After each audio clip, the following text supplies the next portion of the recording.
This was a tough one for me to write. This talk, and the reason was simple. My mojo was AWOL. A few weeks ago, as I'm trying to dig into this, I was, saying to my mind and my heart, "What you got?" And my mind and my heart was like, "I got you going back to bed." Is what I got. Are you aware we're in the middle of this stuff? And I was like, "No, that makes sense. That all adds up to me. I mean, that makes sense because holidays." And I find the holidays to be profoundly challenging.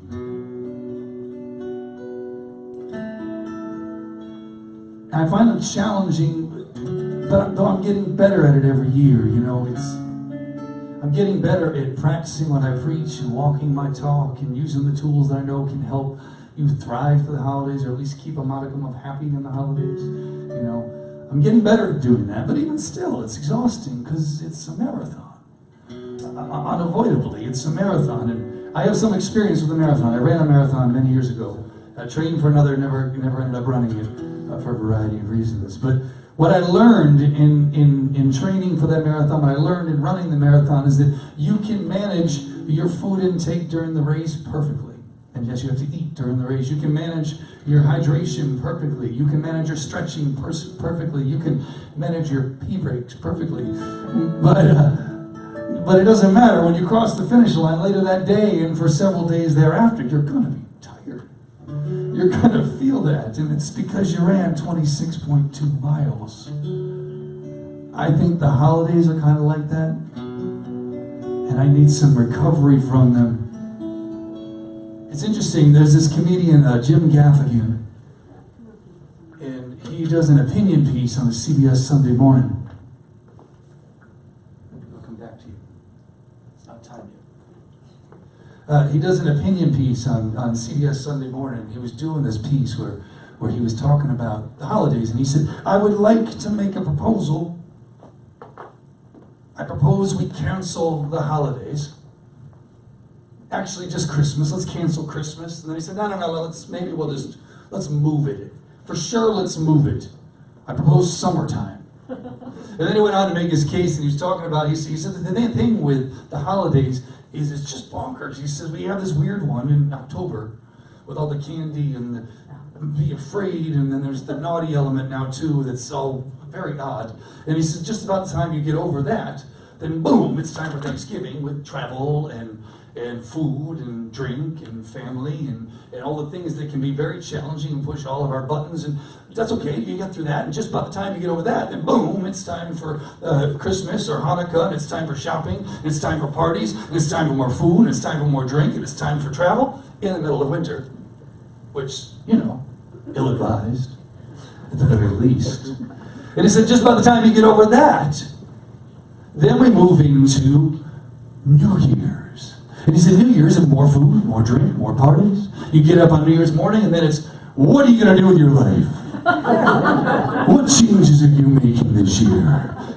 He's like, this is insanity. How can that make sense? And so, for me, I'm going, all right, let's slow down a minute. As I was getting ready to write this, I'm like, it makes sense. I should be tired right now. Tired's the appropriate response to this situation. But I do think there's value in this thing we do around New Year's. I do think there's value once one has restored and renewed in taking time to make a resolution, and taking time to look back at the year that was before and the other years before and go, where do I want to be next? Resolving where I want to be next. Resolving for what I want to happen next. I think there's value in that. But first there has to be that recovery. For me, that recovery feels like I've lost the thread of my own story. It's like I'm writing this story. We know we're living the story. We know we're writing this story. And I lose the thread of my story somewhere during the holidays. And that's tricky for me.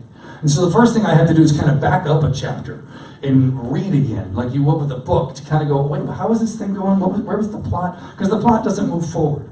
Somewhere around the end of November, we all agree as a culture, the plot stops here. You know, it's not going to really move forward for the next month.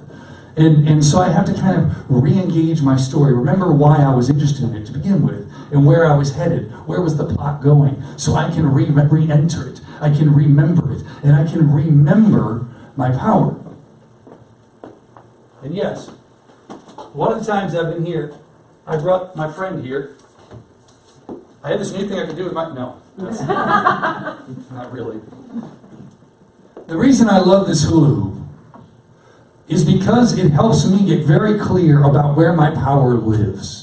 And this is the thing I tend to forget during the holidays, when I put my power on my relationships, when I put my power on things, when I put my power on, I have to show up just right, I have to do this just right, I have to be this person in this relationship. I lose where my power lives. And in order to really resolve where I want to go next, I got to get back to my power. Not real sure why I had to go to my head to do that. It just felt right. So, this is where my power lives. As I was working on and writing what later became a book called The Myth of Certainty and Other Great News, as I was learning to shift my paradigm, we've talked about this before, which is why I'm kind of blowing through it real quick. As I was learning to shift my paradigm into the reality that nothing is certain in my life, that my great triumphs and my great tragedies and my small triumphs and my small tragedies are all passing through. As I was learning to embrace that and to embrace, well, that then changes how I show up, doesn't it? Doesn't that change my relationship to it? If there's not some someday I'm going to get to, and then everything's going to be all right, or everything's going to be awful, that's not true. It's passing through. Well, that changes my relationship with it. It gives me a key to this now place that all the great teachers are always talking about. Getting to that now. Well, I think the now is here. I think the now is this place where my thoughts, my words, my actions live, which is here. It's the only place they live. I think that's where the only experience of life lives, is here. And more accurately, here. And so, after I get through the holidays, and I kind of evaluate, where am I at? And I re-enter my story, and I remember my power, then I'm in a position to begin. Then I'm in a position to begin moving forward. And it was important to me to say all that to you, because maybe you're still restoring. Give yourself that time. It's important to heal and get back into your mojo again. Because then we can begin. Mind the gap. Mind the gap. Stepping into what's next. Now, I'm sure I've done this. I'm sure I've done this. I've been blessed once or twice to travel overseas, and I'm sure when I came back from Italy, I was doing that thing that people do, you know, ciao, grazie. You're like, what? No, you're not. You're from. No, that's not how you what. Well, I know I've done that. And I know my brother-in-law and my sister came back from England for my cousin's wedding. He married a woman from England. I was not able to attend. And they came back, and they were jazzed about a lot of things. But one of the things they were most jazzed about was this thing called Mind the Gap, which they were saying in a British accent. Mind the gap, mind the gap. They were so excited about it. And the whole notion of minding the gap, apparently, is a very literal one. Apparently these signs hang all over their equivalent of the subway, which I believe they call the tube. Is that right? All right, cool. Good, got that part right.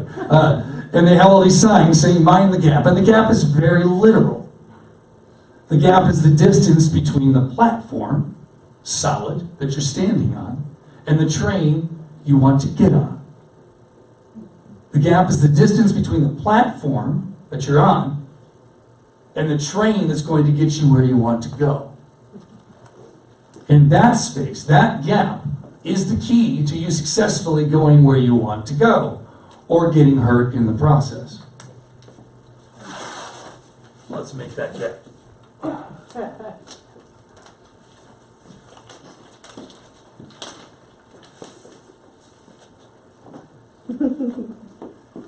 So there's one flaw in my plan here. I have gigantic feet. So, in any event, I think the key to minding the gap, I think the key to successfully navigating, moving from the platform I'm on to the train I want to be on, to the life I want to be moving into. I think the key is two things. One, where do you want to go? Getting really clear about that. And two, what's in your way? Where are your blind spots? How do you navigate those blind spots to successfully get aboard that train, headed to where you think you want to go? So I think that the starting with, how do I get with this water bottle? I think starting with the where do you want to go? Here's what works for me. I know that I've tapped into where I want to go, that passion, that dream, when I feel that lift. You might have experienced this lift when you're talking with a loved one, a friend, and they start telling you about something that's in the deepest recesses of their hearts that they really want for their lives, that they really want to have happen in their life. And they kind of light up. Sometimes we describe it as lighting up. You know that experience? You see somebody light up when they talk about something they care about? I'm looking for that lift. Where is that lift? And how do we get there? It's things that we've already been doing here today. Creating that quietness. Creating that space for awareness to emerge, for consciousness to emerge. Sometimes that can be meditating, sometimes it might be journaling, sometimes it might be reaching out to a friend or a therapist or a coach and just saying, I need to talk this through. And when you find that lift, that's the train you want to be on. Regardless of the category of your life that lift is living in. Because we all have changes we might want to make in every category of our lives, I presume. So finding that lift. One of the great ways I find to find that lift is to ask the old cliche question, what are you waiting for permission to do? What are you waiting for permission to do? Who are you waiting for permission to be? If somebody came up to you and said, hey, you get to do this thing right now, you can be like, yes, please, let's do that. What are you waiting for permission to do? There's the lift. That's the thing you're after. That's where you want to go next. Once I get clear about where that lift is, about where I want to be, I can then resolve toward that. I can then back up from there and go, what does it look like to get there? What train do I get on to begin that process? Then the only trick is the gap. How do I get there? What's in my way? Where are my blind spots? I have found the two least and most important words in my vocabulary are yeah but. Yeah but. Yeah but is what I use to shut things down. I might tell you, I have this dream. This is the thing I want more than anything in life. And you'd be like, you should do that. You should absolutely do that. And then I'll be like, well, yeah, but it's my way of shutting it down before I can even embark, before I can even get on the train. That's the least useful part of it. The most useful part is it's doing that because it wants to offer me a gift. It's doing that because it wants to give me information. It wants to protect me from something. So it's incumbent upon me in that moment to decide, am I going to treat this yeah but as a fear stop sign? Boom, that's it, not leaving the platform. Or am I going to listen to that yeah but? Or am I going to do something in the middle, which we've all done, where I'm kind of, sort of attempting it so I get credit for that, but I'm not really going all in, and that usually ends poorly. I was talking to a friend of mine who was telling me a story about her son when he was younger, and he and his buddies, as teenagers were wont to do, I don't know if it was a Peter Pan thing or an army thing, but they got it in their head that they wanted to jump off the roof. Ill-advised. Yes, admittedly. But when you're a teenager, that sounds amazing. And his two friends, they jumped right off. They just went up there, ran right off, and jumped right off. Woohoo! And they landed just fine, no problem. Well, my friend's son clearly had some yeah buts going on. He's like, yeah, I do want to do this, but it's a roof. And that seems like, I don't know, something could go wrong. So he kind of got out on the roof, and then he kind of scooted forward on the roof, and then he kind of sat on the edge of the roof, and then he kind of let his feet dangle off the roof, and then he kind of hung off the roof a little bit, then he kind of sort of jumped off the roof, and of course he landed weird and jacked his shoulder. Hello, Gap. Yeah buts can get in our way. But yeah buts can also be an opportunity. Yeah buts can also be a wonderful opportunity. Let's try it like this. Feel my move a little bit here. If I have a yeah but that comes up in my life, I can translate that. I can take it from being a fear thing to being a caution thing. And caution is a good thing. Caution is where we find our way to preparedness. I'm an old Boy Scout. I like preparedness. Okay? If we can take that yeah but, turn it into caution, then we can listen to it and mine it for information. Information that might help us get on the train we want to be on. Are you with me? So, here's how I do that. And you can do it your own way. But I like to actually literally have a, well, not literally. That's not fair. Figuratively, because literally does mean something. Figuratively, I like to have a conversation with that yeah but. Let's just use an example. I'm actually in a very wonderful relationship right now, but let's say I wasn't and I was looking to get in a relationship. And I've just met somebody and I'm super excited about it. And I'm like, you know what, I'm thinking in my head, I think I'm gonna pursue that. And my mind's like immediately, no, yeah but, no, just no. Just no. Do you know what happened last time? But yeah, I mean I know. I was there. So yeah. I mean, because last time you did this, you went all in. You gave everything and everything and everything, and you just lost yourself. You surrendered yourself. You did all the work. You tried to fix everything. You tried to make it all work, and you lost yourself. And I'm like, yeah, no. You were right. That is absolutely what happened. Yeah, but it's like, how's it? And I'm like, no, I agree with you. That's what happened. I did that. And we healed since then. And I've decided that I really can't become the person I want to be outside of a relationship. I want that in my life. It's a big part of how I want to grow. So I'm going to tell you what. I'm going to keep checking in with you periodically. And I'm going to commit that going forward in relationship, the way I'm going to love that person is by loving me first. Is by taking care of me first. By showing up fully to me first. I would not have gotten there if it weren't for you.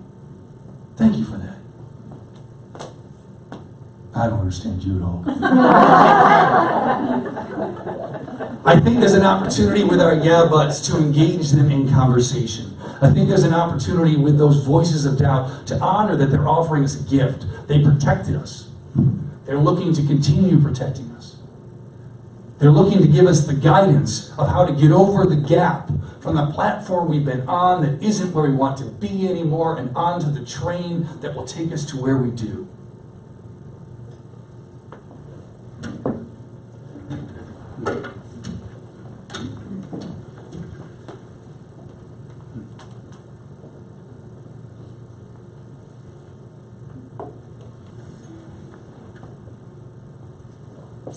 Earlier this week, I was having a conversation with my friend and partner, Pamela. And we were talking about what my vision is, what train I want to be on, what train we want to be on with the work that I believe in doing and that I'm passionate about. And I was sharing a lot of things that were really vulnerable for me to share and were those deepest dreams. The big ones, you know. And it was exciting. There was a lift, for sure. But there was these yeah buts, and they were heavy ones, and they were big ones, and they were the ones that were saying, who do you think you are? And they were the ones saying, you've never stuck the landing before. What makes you think you're going to do it now? And she reminded me, and I'm paraphrasing, but she reminded me, and she said, that sounds to me like hope. And I unpacked that for a while, and this song came up for me. I unpacked that for a while because she's right. When those yeah buts come into the room, it's because some hopeful goal has been set. It's because you've tapped into some lift, some train you're ready to board. That's hope. And it reminded me that life is not black and white, this whole nonsense this time of year of this being super motivated and go, go, go is It's not how it works. It's shades of gray. There's light in the darkness. There's hellos and the goodbyes. There's joy in the pain, and all the things that I have left behind are part of how I'm getting to where I'm going. It's not melancholy, it's poetry.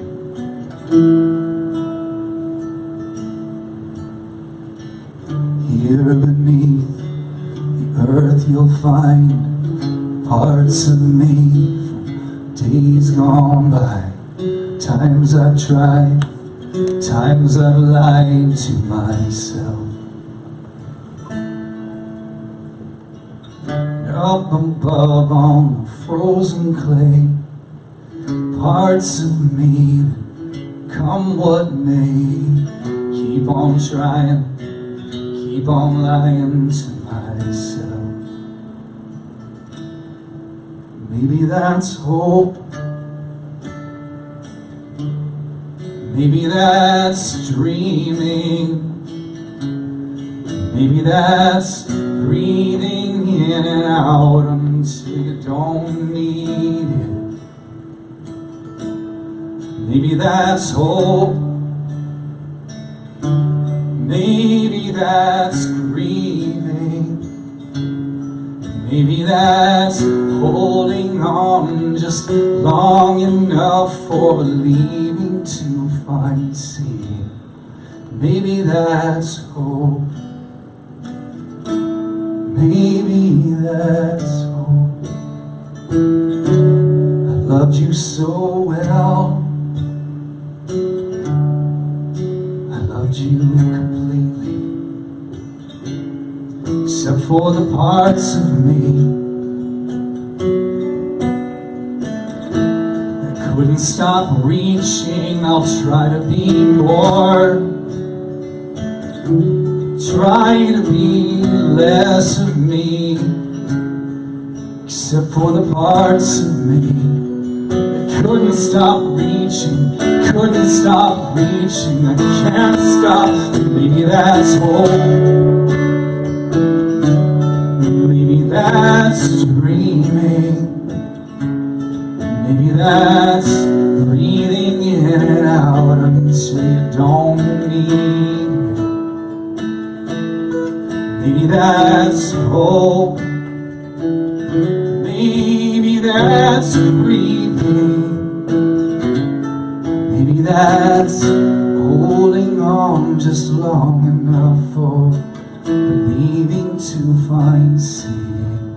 Maybe that's hope. Maybe that's hope. Maybe that's hope.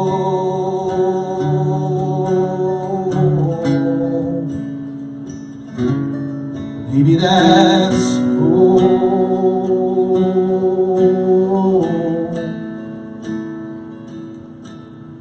Down on my knees when I was 16, singing, here I am, is it me you're needing? Down on my knees, staring down 50, singing, here I am, is it me you're needing? Maybe that's hope. Maybe that's dreaming. Maybe that's breathing in and out until you don't need it. Maybe that's hope. Maybe that's grieving. Maybe that's holding on just long enough for believing to find seeing. Maybe that's hope. Maybe that's hope. Maybe that's hope.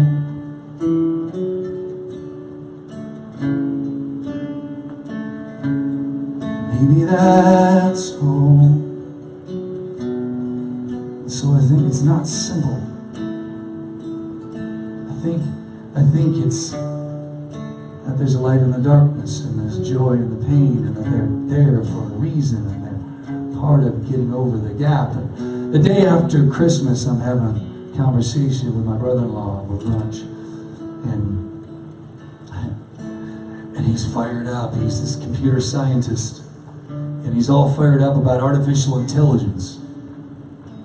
And he says, the thing about artificial intelligence that's making me nuts is that people are convinced it's going to take over the world. They're convinced it's going to replace us. He said, it can't do that. I'm telling you, I'm in it. I'm doing this work. It can't do that. And I said, why not? He said, because artificial intelligence, fundamentally, all it's doing is collecting everything that was. And best it can do is represent it at this point. Best it can do is maybe shuffle the deck a little bit and represent it. And he said, and that's kind of evolutionary. But true creativity, true innovation, whether in art or science or in the middle of your own life, it's not evolutionary, it's revolutionary. It requires a departure from what was. It requires some random thing. Johnny Cash goes into the studio, he doesn't like the sound of his guitar, so he slides a greeting card. Slides a hallmark in his guitar. He slides a playing card in his guitar strings. He gets that, that shuffling sound that we're get rid of them, that we're used to from Johnny Cash. Elvis goes into the studio and they're working on trying to find that new sound. And he's got all these influences that we learn about later on, but they can't get there. And he's playing around with this old country song. That's all right, Mama. That's all right for you. And he's playing around on a break, and they're messing around with the bass, and all of a sudden he's like, that's all right, Mama. That's all right for you. That's all right, Mama. You're just any way you do. That's all right. That's all right. That's all right now, Mama. Any way you do. And it's different. And it's changed. And it wasn't evolutionary. It was revolutionary. And the way we do that is by getting clear about where we want to go and getting clear about what's in our way. Because what we're doing is we're creating new muscle memory. If you've lived in your house for a while, you know where the light switch is without having to look.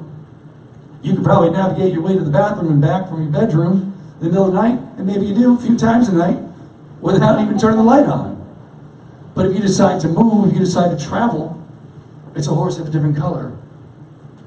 And what we're talking about is integrating that lift, integrating that learning, so we get those new muscle memories that serve us where we want to go. How do we do that?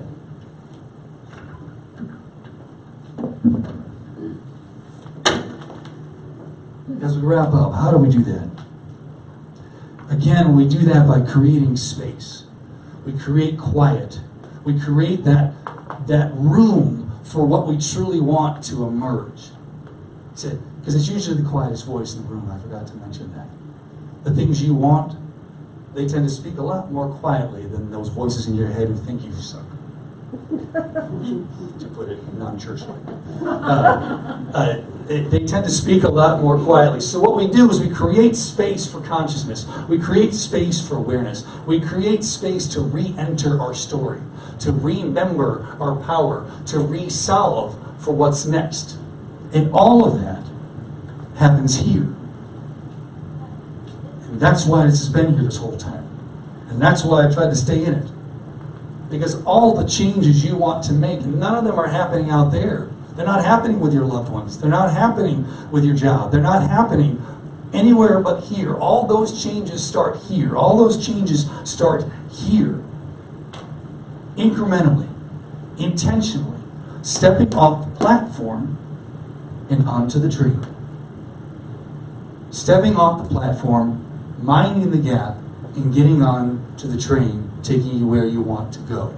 And when we do that, what we are saying to the universe forcefully, is what this diplomat, and I've been working on this name, Dag Hammarskjöld, did it.